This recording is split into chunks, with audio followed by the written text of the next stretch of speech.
अस्सलाम वालेकुम जी, मैं ਤੁਹਾਡਾ ਮੇਜ਼ਬਾਨ डॉक्टर इफ्तिखार एनीवाल पॉइंट आरफ वाले तो जिस तरह तुसी जानते हो एनीवाल पॉइंट आरफ वाले तो हर रोज़ मैं अच्छे तो अच्छा जानवर लियावन की कोशिश करना। इस तरह ही अज मेरे एक भाई है उन्होंने को जानवर सी मझ उन्होंने सूई खड़ी है। भाई नाल आपां गल्लां बाद च करांगे, पहले तुहानूं जानवर दिखाने उस तो बाद आपां मालक तो सारियां गल्लां पुछांगे किनवा सूआ सूई है, कदों दी सूई है, किन्ना दुद्ध है ते की इंदे साहब है ते किवें गल है। ए जनाब तुसी वेखदे पए हो, सिंह वेखदे पए हो, सफेद अखां ने ते किनवा दिन इन्हूं सूई नूं? आज दूसरा दिन। अच्छा, अज दूसरा दिन इन्हूं सूई नूं हैगा। ए जनाब तुहाडे मझ दी सारी इहदी बाडी तुहानूं नज़र आ रही है।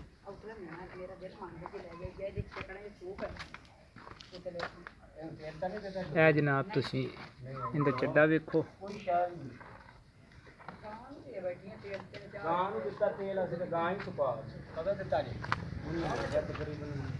अच्छा भाई होरे दस्से जांदे ने गां नूं तेल दिता है, गां सो गई। पते दी गल है तकरीबन 20 ml तो वध यार तेल नहीं देना चाहिए यार। लोग अद्धा किलो दे देंदे ने, इन्ना तेल दे देंदे ने, इन्ना ज़्यादा तेल नहीं देईदा हुंदा। ते तेल देवन दा तरीकेकार ये हैगा भी तुसी तेल नूं लै लो। ए भाईजान तेल इस तरह देईदा हुंदा, मैं तुहानूं दसना।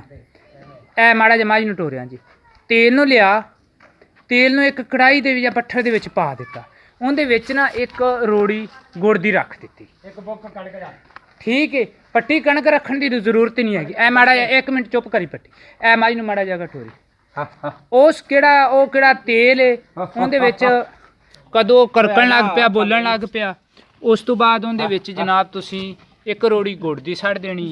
कदों वो तेल हो जाए ठंडा, ए जनाब मझ तुसी देख रहे हो, ते उहदे उत्ते बज जाएगी एक काले रंग की सिकरी, तह बज जाएगी। उस तह नूं तुसी खोल ते मैं बाजी वीडियो बना ला, मैं बाद च तुहानूं तेल दसना। ते ओह ना तेल तुसी तह उत्तों चक ते परां छड्ड दिओ। केड़ा ओह तेल है ओह 20 ml बनदी यार गां दी डोज एक दिन दे विच। लोग दे दिंदे ने पाइया पाइया ते इन्ना। ये जनाब इन्हां दे घर दी मझ है, घरें इन्हां ने रखी हुई है ते ਵਪਾਰ ਵਪੂਰ वाला सिस्टम नहीं है। थण तो इन्हें नज़र आ रहे हैं। तीसरा दिन इन सूई नूं वैसे असील साऊ है, किवें मर्जी हथ लाई जो वेखी जो, क्यों थोड़ा जिहा मैं इहदे वास्ते अजनबी हाँ।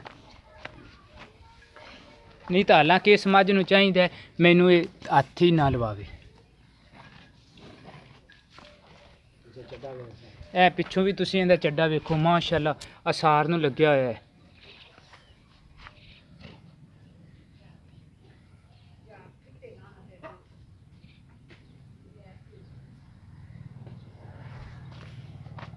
ਤੋਰੀਆਂ ਜੇ ਇਥੋਂ ਮਝ ਨੂੰ ਥੋੜਾ ਜਿਹਾ ਉਹ ਪਰਾਂ ਕੰਬਲ ਜੀ। ਹਾਂ ਹਾਂ ਉਹ ਕਹਾ ਤੇ ਖੜੀ ਨਾ, ਬਸ ਠੀਕ ਹੈ ਖੜੀ ਰਹਿਣ। ਇਹ ਯਾਰ ਮੋਬਾਈਲ ਫੜੀ ਯਾਰ ਇਥੋਂ, ਇਹ ਮੋਬਾਈਲ ਫੜਨਾ ਇਧਰਲੇ ਪਾਸੇ ਹੱਥ ਬਸ। ਇੱਥੇ ਆਓ ਭਾਈਜਾਨ ਮੇਰੇ ਕੋਲ। अस्सलाम वालेकुम। मेरा भरा यार इथों ना यार घाह पट रहा सी, इन्हें यार तो बुलाया घाह पटदे नूं। अच्छा ये भरावा कदों तेरी मझ सूई? ये परसों सूई है। परसों सूई? हाँ जी। किनवा सूआ सूई? ये चौथा सूआ हुण सूई। चौथा सूआ हुण तुहाडे कोल?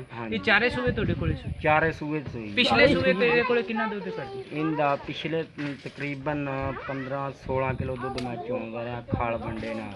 अच्छा खाल खुल पा ते 15-16 किलो चोंदा पे। हुणे परसों दी सूई है ते किन्ना दुध बच्चे नूं पिआंदा पिया?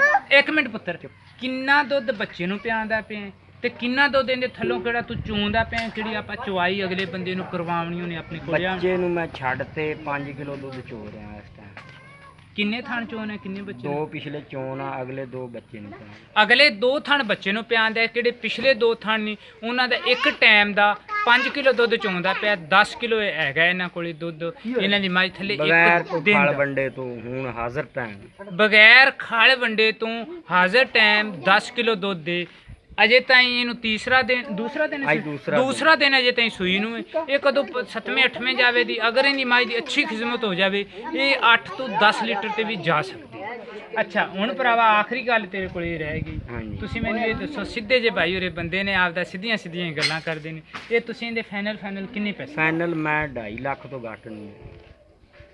ਅਸੀਂ ਕੋਈ ਸਾਡੇ ਨਾਲ ਕੋਈ ਆਵੇ, ਕੋਈ ਸਾਡਾ ਭਰਾ ਆ ਜਾਵੇ, ਸਾਡੇ ਨਾਲ ਕੋਈ ਪਿਆਰ ਮੁਹੱਬਤ ਕਰਾਂਗੇ। ਉਹ ਤਾਂ ਤੈਨੂੰ ਪਤਾ ਫਿਰ ਪਿਆਰ ਮੁਹੱਬਤ ਹੋ ਜਾਂਦਾ। ਪਿਆਰ ਮੁਹੱਬਤ ਆਪਾਂ ਇਹਨਾਂ ਤੋਂ ਜ਼ਰੂਰ ਲਵਾਂਗੇ। 2.5 ਲੱਖ ਰੁਪਈਆ ਮੰਗੀ ਜਾਂਦੇ ਨੇ। ਜਾਨਵਰ ਤੁਸੀਂ ਦੇਖ ਲਿਆ, ਤੁਸੀਂ ਸਾਡੇ ਨਾਲ ਰਾਬਤਾ ਕਰੋ 0346 87 87 250।